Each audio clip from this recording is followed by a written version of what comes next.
And thanks so much for tuning into the Daily Dose for Spiritual Growth. This week, we'll focus on Hebrews chapter 12 and talking about discipline. I know that maybe that word you don't like to hear. I know that word has numerous connotations to it. I couldn't help but think about the athletes, from the Olympics and now the Paralympics, and how they've had to train their physical bodies and have had a tremendous amount of discipline in order to be at the level that they are at with their athleticism. And this week, I want to focus on how can we have that same tenacity, that same zeal, even that same peak condition spiritually. And just like how it doesn't come by accident physically, it takes time, it takes energy, it takes effort, it takes discipline. It's no different spiritually. So let's dive into Hebrews chapter 12, and hopefully we can gain some tools and resources and be intentional with our walk spiritually. Therefore, since we are surrounded by such a great crowd of witnesses to the life of faith, let us strip off every weight that slows us down. And so, obviously, when you hear the word therefore, you have to understand why is it there. And it's talking about the previous chapter, Hebrews chapter 11, the great chapter of faith, the great hall of faith, and numerous men and women who have, from the Old Testament to where it's talking about just the amount of faith that they had, and just records just a little snippet, really a sentence. And so I would encourage you maybe read that chapter as well. But for the sake of the daily doses, we will focus on Hebrews chapter 12.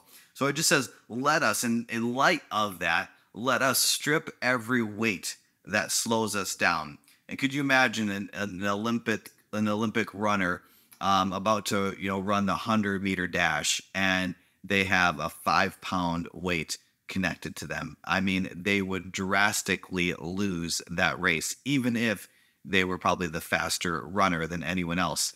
Just that weight itself would slow them down. So this weight, and what is that weight? I mean, if that's that physical weight, what is that spiritual weight that slows us down?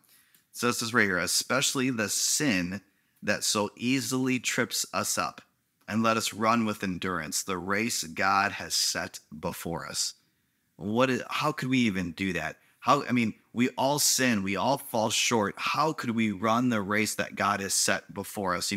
On Sunday mornings, we've been talking about how can we thrive in the midst of just chaos and disruption and deception and corruption. How can we do that? Well, listen to verse 2. It says, we do this by keeping our eyes on Jesus, the champion or the author who initiates and perfects our faith.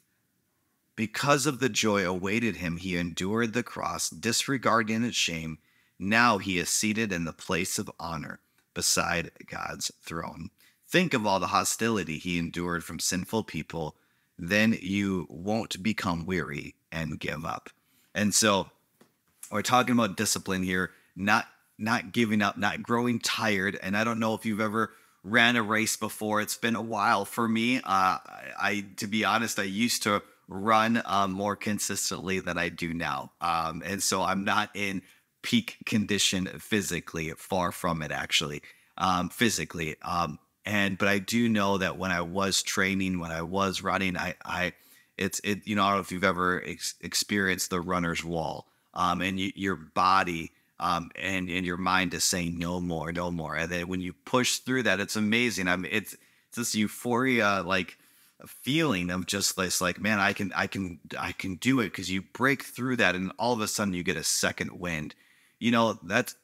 I've experienced that spiritually as well. Sometimes it gets tiring, and you don't even want to stand up for your faith sometimes, because you're looking at everything around you and you're like, what's even the point? And I just want to encourage you, as you focus on your relationship with God, that to run the race and not to get distracted. The only way that we can do that is we fix our eyes on Jesus. He is the author, he is the perfecter of our faith. And he isn't just somebody that we shouldn't listen to. We just read here, he took the pain. He endured the cross because of his love for you, because of his love for me.